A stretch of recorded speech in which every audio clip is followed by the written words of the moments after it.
And I want to talk to somebody now who is personally financing 18 UK Olympic hopefuls, hoping to try and help them increase their chances of winning a medal at London 2012. And his name's Barry Wells, and he's with us. Hi, Barry. Good evening. Tell us your story. Why are you actually putting your money behind Britain's athletes? Well, the story is I accumulated a fair amount of money during my working life. You then wonder what you're going to do with it. I couldn't spend it sensibly. I didn't want to leave it to my children in its entirety. Sitting in the Olympic Stadium in Beijing, 2008, with my son Matthew. And I love the Olympics in particular. I've been to the Olympics going back to 1972. Followed it, track and field in particular. And so I decided what I would do. I would create a foundation. And Jessica Ennis is the patron of it. And what I do, I'd sponsor 18 athletes, including Michael, up to about £10,000 a year each. But in return for that, they would all give me back, so it's grassroots as well. In return for that, they would give me back 6 half-days a year when they went into schools, and motivated kids took their medals in. So on one occasion, I think Michael had his medal virtually stolen.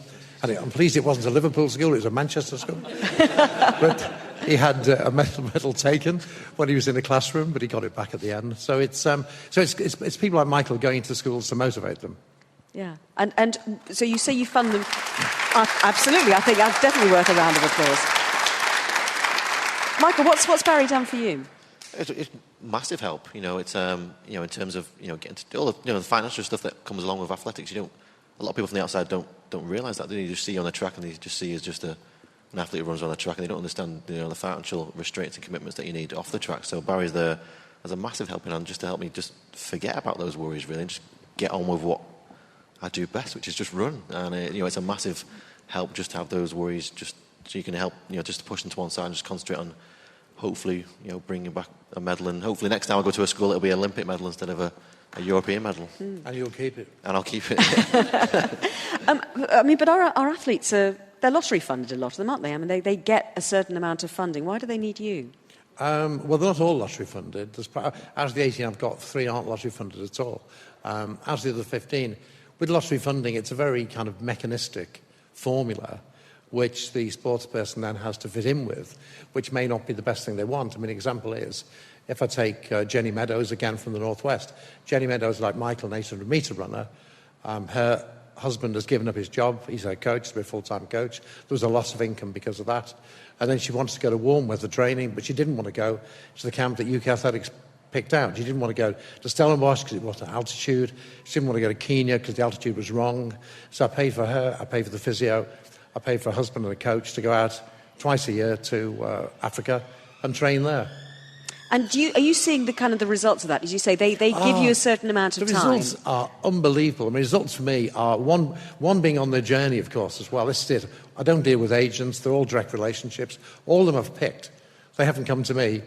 I've actually gone to them. So I've picked all of them to make sure, one, there's compatibility, that I like them, that I think they've got global ambitions. I'm not interested in people whose ambitions are just to go to the Olympic Games. I want people to go to the Olympic Games and have the potential to get a medal and really believe they can get a medal.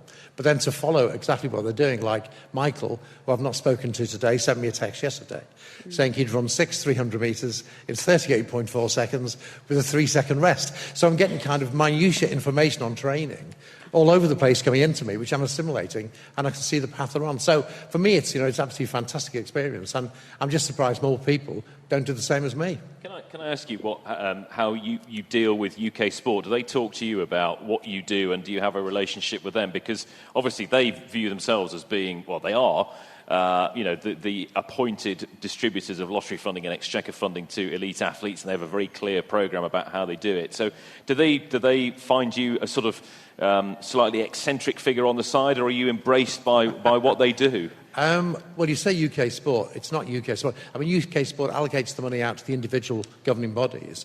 So UK sport was going to Baroness Sue Campbell at the start.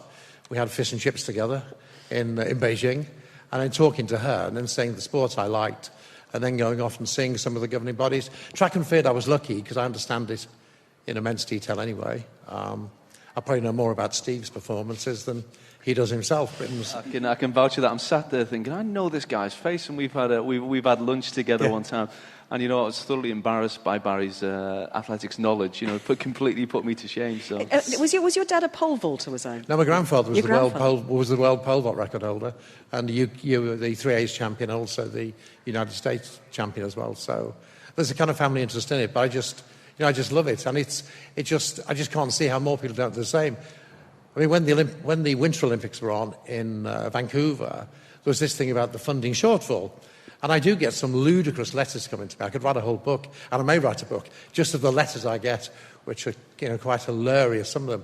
But people are writing to me, winter sports people, which I don't have an interest in, saying, will you fund us? Well, there must be so many high net worth individuals who like skiing and things like that. Well, why aren't they doing the same as I'm doing? Whereas I'm getting close to Michael, Jenny Meadows, Jessica Ennis, all those people, they could be having the exact same relationship in a winter sports. So I don't know why they don't do it. Barry, it's interesting because I look back on my career, obviously, some time ago now, but, I benefited from a benefactor very, very similar called Eddie Kulakundis, Sir Eddie Kulakundis, who, he was a massive influence on so many athletes. And when I was coming through, it was, the Jenny Meadows scenario is a typical example of, warm weather training. Being able to just fund that or to be able to drive a car and know that, you're going to be able to get backward and forward from training. And it's just those small things that make a massive difference. And the beauty of it as well, I mean, we touched on volunteers a moment ago. No athlete who stands on a rostrum in Olympic Games, none of them will be able to say, I wasn't helped by some benefactor, some volunteer, some person who give up their time, their finances, their energy for me at some stage. I seem to remember, I think it was Barcelona. Was it Donna Fraser who was sponsored by a local butcher or something like that? And it might not have been Donna, but it was certainly one of our runners. And and she was obviously getting payment in kind. They provide her with steaks. Yeah.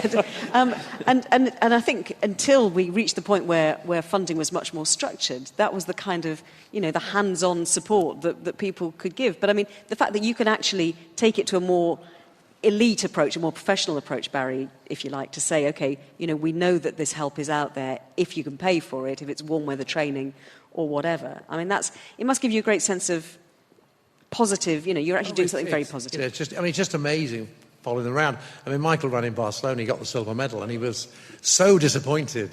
He just wasn't smiling at all because he got the silver medal. He wanted the gold medal in Barcelona. And actually following Jessica Ennis to Doha, Jodie Williams to Canada, all over the place, just actually following them around and really being part of that experience. So I've picked individuals out who I think I've got a good relationship with, because that to me is... I don't want them to think I'm a bloody stalker.